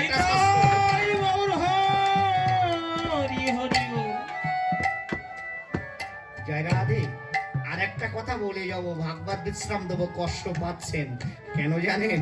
আমি বুঝি, আমার ওই রেমোট অর্থাৎ কেঁচুও বাজায় যে সে হারমুটি, অর্থাৎ ওই কেঁচোর যে বাঁশিটা আছে, রেমোটটা ওই জায়গায় হাত দিয়ে করেন, রেমোট টিভি চালাই না, আমাদের টিভি চালাই ওইটা, ওই দেখেন হাত দিয়ে বলছে, আর হচ্ছে না খিচুড়ি ঠান্ডা, আর হচ্ছে না খিচুড়ি ঠান্ডা। জয় রাধে রাধে। এখন যাই হোক, দেখেন এটা কি গ্রাম যেন আমার মনে পড়ছে না। হ্যাঁ, ঘোষপাড়া, কি পাড়া? মোস্তাফাপুর ঘোষপাড়ায়। দেখেন, আমি এখানে উপনীত হয়েছি। এখন এই মোস্তাফাপুর ঘোষপাড়ায় একটা মাতব্বর আছে, না আমি ওই আমার বাবাজির নাম বলি, নির্মল মাতব্বর। এখন এই নির্মল মাতব্বর এখান থেকে ওই টেকের হাটের মাতব্বরের সাথে ঝগড়া হয়েছে। এখন ঝগড়া হলে পরে এখন এই চিন্তা ভাবনা করছে, পাশে একজন চিন্তা ভাবনা করছে যে দুই মাতব্বরের মধ্যে একটু মিল করা যায় কিনা। এখন ওই দুই মাতব্বরের মধ্যে মিল করতে হবে, তাই এই নেমন্তন্ন করে এক জায়গায় করেছে। এক জায়গায় করেছেন যখন, তখন কি করছে জানেন? এই দেখেন, এটা কেন বাসরা ছিল, একটা ঘাসের জমি, কি একটা চাষের জমি মনে হয়। এখন এই চাষের জমিতে বৈষ্ণব সেবার আয়োজন করেছে। তা আগে তো ছিল পাতার প্লেট, এখন হচ্ছে অন টাইম। এখন এই অন টাইমে খেতে দিয়েছে। তো এখন এই মোস্তাফাপুর ঘোষপাড়ার এক মাতব্বরের হাতে বড় বড় চারা। এখন উনি ওই মোস্তাফাপুরের মাতব্বর আর ওই টেকেরহাটের মাতব্বর সামনাসামনি হয়েছে। এখন হলিপুরের রাগে ওই মোস্তাফাপুরের ঘোষপাড়ার মাতব্বর কি করছে, জোরে জোরে অন্ন ডাল দিয়ে মাখতে মাখতে ওই চারাইতে গুতল দিকে অন টাইমটা ফুটে গিয়েছে। যখন হয়ে গিয়েছে, তখন ওই ওই ডালটা অনেক হয়েছে, তো একটু চুমুর দিতে যেয়ে ওই পাতা দিয়ে টপ টপ টপ করে পড়ে যাচ্ছে। এখন টেকেরহাটের মাতব্বর বলছে ওই দেখো মোস্তাপুর ঘোষপাড়ার মাতব্বরে থাল ছিদ্র, অর্থাৎ ডালির ঝোল পড়ে যাচ্ছে। যখন এ কথা বলছে ভগবানের কি খেলা, ওই টেকেরহাটের মাতব্বর অর্থাৎ ওই টেকেরহাটের থেকে আসছে একটা বাবাজি, আমি দেখতে পেরেছি, ওনার নাম হলো, নাম কি বাবা? হ্যাঁ, মদন কুণ্ডু। তাহলে মদন কুণ্ডুই মাতব্বর, উনি কি করেছেন, আবার ওই হিংসায় ওই ডাল দিয়ে মারতে মারতে ওনার ওই সত্যি করে খাবলা ছাড়া আবার ওনার ওই পাটে ছিদ্র হয়ে গেছে। ছিদ্র হলে পরে মস্তপুরীর মাতব্বর বলছে ওই দেখো শুধু আমার ফুটো না, তোমারও ফুটো, তোমারও আমারই ঝরছে। জয় রাধে। কিন্তু ওই টেকেরহাটের মাতব্বর আর মস্তপুর ঘোষপাড়ার মাতব্বর জানে না যে নিজের বাসন আগে ছিদ্র জুত না করে পরের বাসনের ছিদ্রে হাত দেওয়া যাবে না, এটা শাস্ত্র সিদ্ধান্ত। কেন বলছি কথাটা? আমার সনাতন ধর্মের এত ছিদ্র হয়ে গেছে যে আমরা সাধকরা, বৈষ্ণবরা, ভাগবত পাঠকরা বলেও সেটা সমাধান করতে পারছি না। আমার অন্য ধর্মের ছিদ্র বোঝাই করার কোনো প্রয়োজন হয় না। সকলে মিলে মিশে একসাথে থেকে কাঁধে কাঁধ দিয়ে সকল জাতিকে, সকল প্রাণীকে যে ভালোবাসতে পারে, সকলকে নিয়ে যে হরিনাম করতে পারে, তিনি তো আমার ভগবানের ভক্ত হতে পারে। তাই শ্রীধর পণ্ডিত তার রূপ, সেই রূপে কেমন ভগবানকে ডেকে ডেকে, ঠাকুরকে ডেকে ডেকে বলছে আমার মাকে আমি সেবা দিতে পারিনি, আমার বাবাকে সেবা দিতে পারিনি, ঠাকুর আমার মতন পুত্রকে তুমি আমাকে এভাবে রেখো না ঠাকুর, আমাকে তুমি নিয়ে নাও। এ কথা বলে নয়ন জলে ঝরছে। কিছুক্ষণ আগে শব্দ দিয়েছে নবদ্বীপে শব্দ দিয়েছে নিত্যানন্দকে, নিত্যানন্দ তুমি প্রচার করো যে নবদ্বীপ থেকে আজ ভগবান শ্রীকৃষ্ণ অবতীর্ণ দূত গৌর হরি এই নবদ্বীপ ত্যাগ করে জগন্নাথ মন্দিরেতে থাকবে। জগন্নাথ মন্দিরের পুরীধামের থেকে ওখানে ভগবানের প্রসাদ পেয়ে মধুর বৃন্দাবনে গমন করবে। এখন এই জগন্নাথ মন্দিরে মহাপ্রভু যে গান ধরেছেন, কি গান?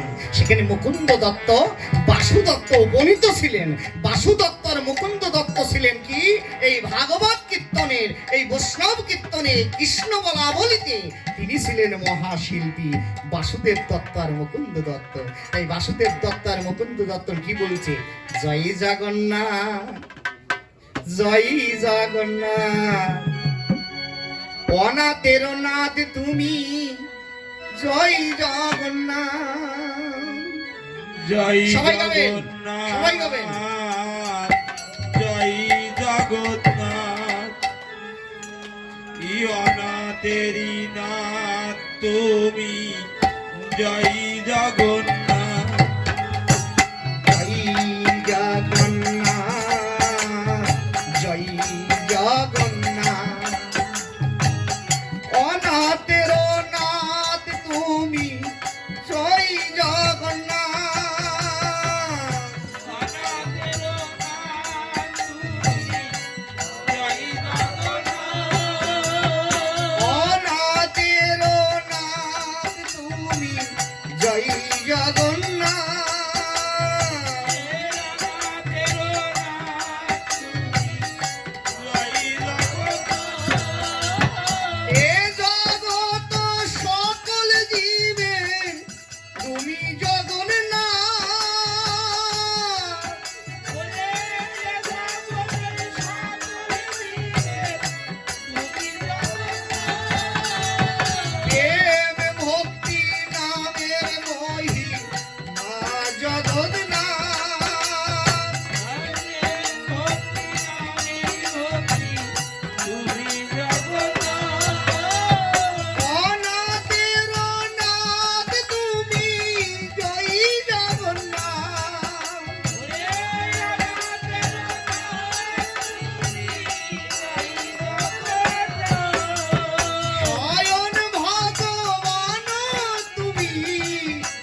সিদ্ধান্ত।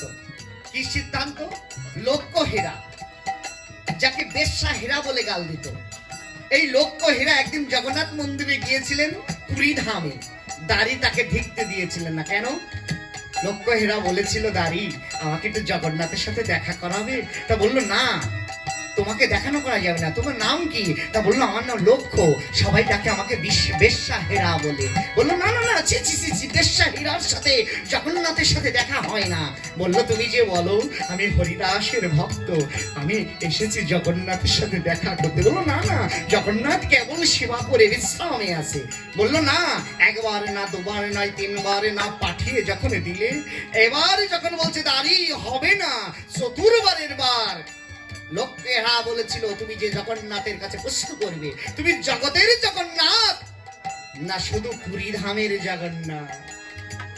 লক্ষ্য হেরার কথা শুনে জগন্নাথের কাছে যখন বলে পুরী ধামের পাহারাদার তাকে বলেছিল, হে দাঁড়ি তুমি এখনো দাঁড়িয়ে আছো? তার হাতের ঝাঁটাটা জগন্নাথের মন্দিরে টাঙিয়ে তো, যাতে সাধুগুরু বৈষ্ণব আসলো অমন ভক্তের ঝাঁটাটা যেন মাথায় বুলিয়ে জগন্নাথ দর্শন করতে আসে।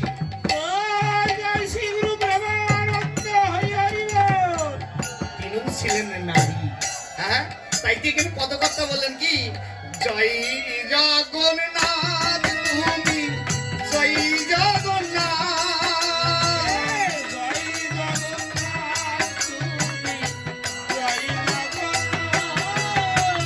সর্বজীবের ভগবান জয় জগন্নাথ।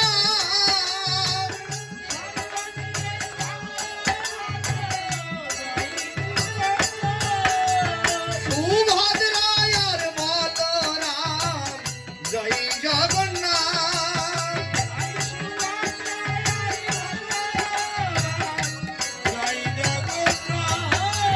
সুভদ্রায়ার বলরাম জয় জগন্নাথ।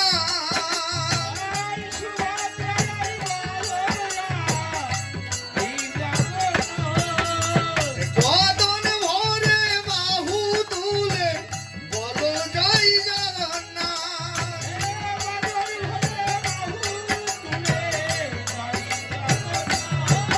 হে অনাথের নাথ তুমি জয় জগন্নাথ।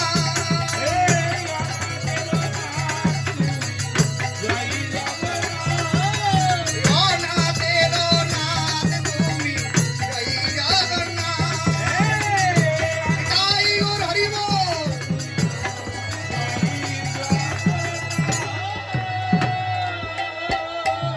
এখন মহাপ্রভু যখন হরিনাম করছেন জগন্নাথ মন্দিরে, এখন এই বৃন্দাবনে যাবে তো জগন্নাথ পুরীধাম ত্যাগ করে, তখন নবদ্বীপে সবাই যার যেটা আছে তাই নিয়ে জগন্নাথ মন্দিরেতে যাচ্ছে। যখন জগন্নাথ মন্দিরে যাচ্ছে, সিদ্ধার পণ্ডিত পেছনতে ডেকে ডেকে বলছে, ওগো নদিয়াবাসী, ওগো নবদ্বীপবাসী, তোমরা কি নিয়ে যাচ্ছ? কোথায় যাচ্ছ গো? তো বলছে আমি বৃন্দাবনে যাচ্ছি, আমি জগন্নাথ মন্দিরেতে যাচ্ছি। ভগবান গৌর হরি আজ পুরীধাম ত্যাগ করে বৃন্দাবনে চলে যাচ্ছে। বলছে তাই চলে যাচ্ছে? তোমরা কি নিয়ে যাচ্ছ? তা বলছে আমাদের বাসরে যা জুগিয়েছে তাই নিয়ে যাচ্ছি। কেউ চাউল নিয়ে যাচ্ছে, কেউ ডাল নিয়ে যাচ্ছে, কেউ সবজি নিয়ে যাচ্ছে, যার যা সামর্থ্য আছে তাই নিয়ে পুরীধামে প্রস্তুত হয়েছে। আহা, সিদ্ধার পণ্ডিত বাড়িতে যে বলছে, ও মা, মাগো, ভগবান শুনেছি গৌর হরি জগন্নাথ মন্দির থেকে বৃন্দাবনে চলে যাচ্ছে, আমার তো কিছু নেই। নবদ্বীপ থেকে সকল ভক্তরা যা কিছু আছে তাই নিয়ে যাচ্ছে, কিন্তু আমি তো কিছু নিয়ে যেতে পারিনি। বলছে বাবা চিন্তা করিস নে, আমি গরিব হয়েছি তাই কি, আমরা সকল ভিখারি হয়েছি তাই কি, আমাদের ভগবান তো ভালোবাসে একটা জিনিস কি, কলার মোচা, কলার থোড়, কচুর শাক। বাবা দেখ আমাদের আঙিনায় একটা কলা গাছ আছে, দেখ মোচা আছে, মোচাটা নিয়ে গিয়া। তখন কি করেছেন শ্রীধর পণ্ডিত, ওই কলার মোচাটা নিয়ে উত্তরার মধ্যে ঢেকে হরিনাম করতে করতে, মধুর নাম করতে করতে উনি পুরীধামে পৌঁছায়। পুরীধামে পৌঁছে দেখে অনেক ভক্ত তার সামনে মহাপ্রভু দু হাত তুলে হরিনাম করছে। আর শ্রীধর পণ্ডিত চিন্তা করলেন, এত ভিড়ে আমি ভগবানের সামনে যেতে পারবো না।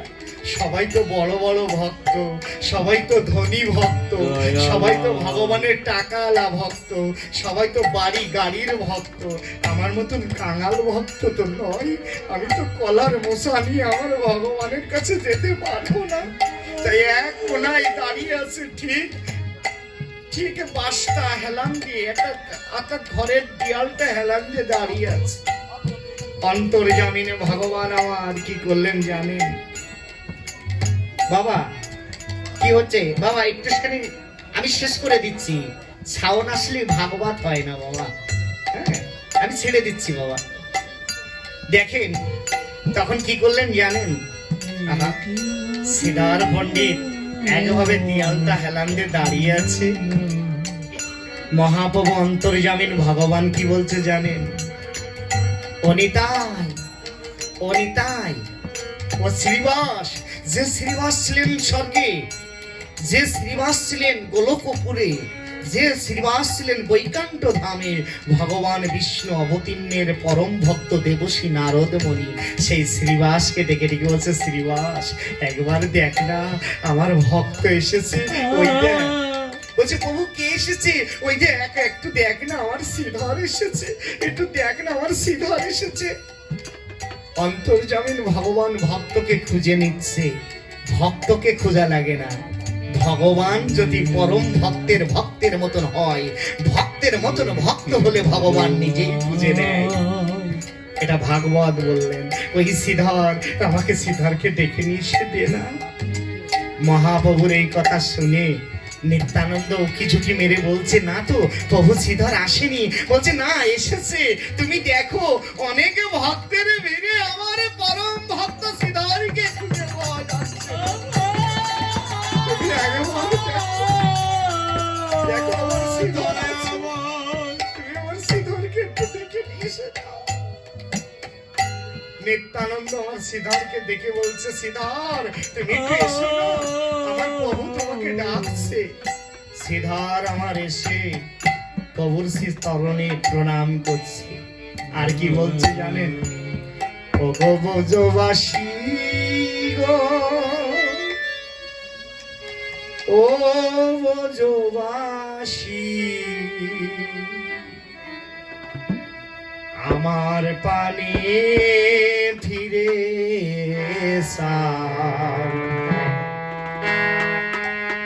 শরণ ধুলি দেয়। ও গো ব্রজবাসী,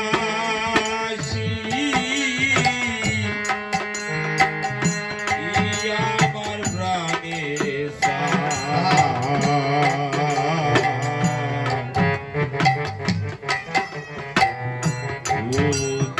তোমাদের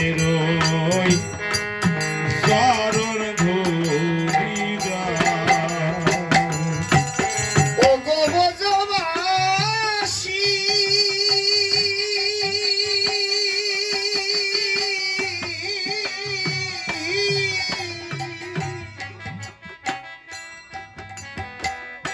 আমার পানে ফিরে তোমাদের শরণ ধুলি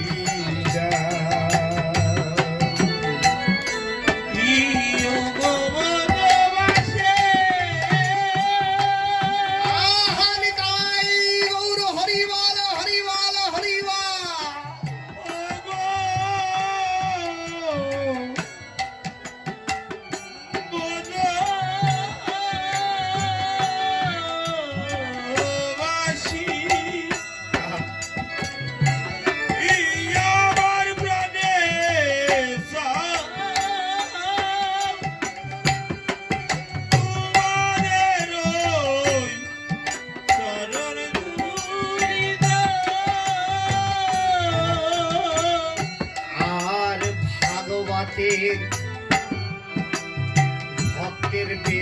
ধুলি যেন হয় আমার পারের করি। আর ভাগবতে ভক্তের প্রেমের ধুলি ই হয় যেন আমার পরের করি। সাধু গুরু বৈষ্ণবের চরণের ধুলি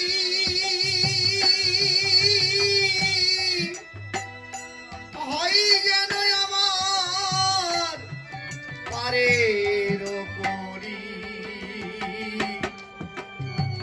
দেও দেও ভক্ত চরণের ধুলি।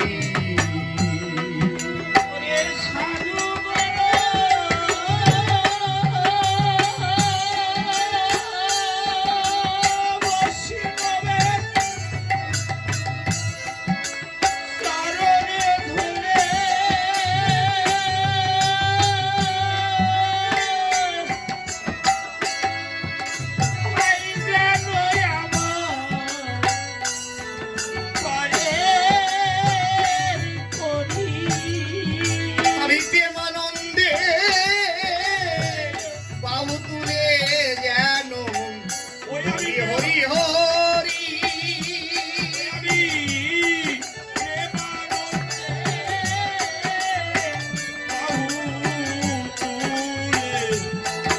বলি হরি হরি দেও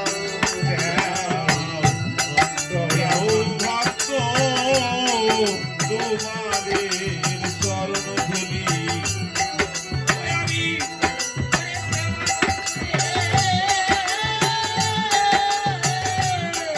ওরে বাহু তুলে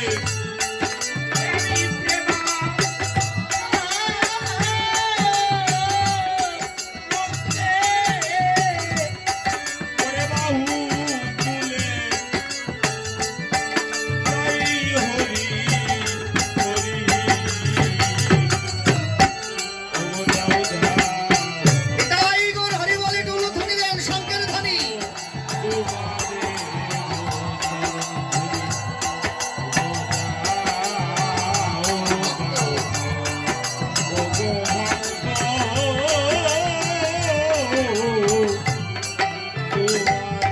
আর সিদ্ধার পণ্ডিত কি করলেন? ভগবানের চরণে প্রণাম করলেন আর ভগবান সিদ্ধারকে বুকে নিলেন। আর ওই কলার মুসাটাকে ভগবান বললেন যে আমি এই কলার মুসা যদি না খেয়ে যাই সিদ্ধার, আমি বৃন্দাবনে যেতে পারবো না। ভক্তের আনা ফল আমাকে সেবা করতেই হবে। তাই ভক্তের আনা ফল সেবা করে উনি ভগবান আমাকে এই অন্ন দিচ্ছে নাকি শেষ করে নি অন্ন দিই। তাই আজ ভগবানের সেবা দিয়ে আজ ভক্ত সঙ্গ করলেন কিভাবে? জয় রাধে রাধে রাধে। রাধারানী জয় ধ্বনিটা সবাই কি অবস্থা? একত্রিত ভাবে দেব।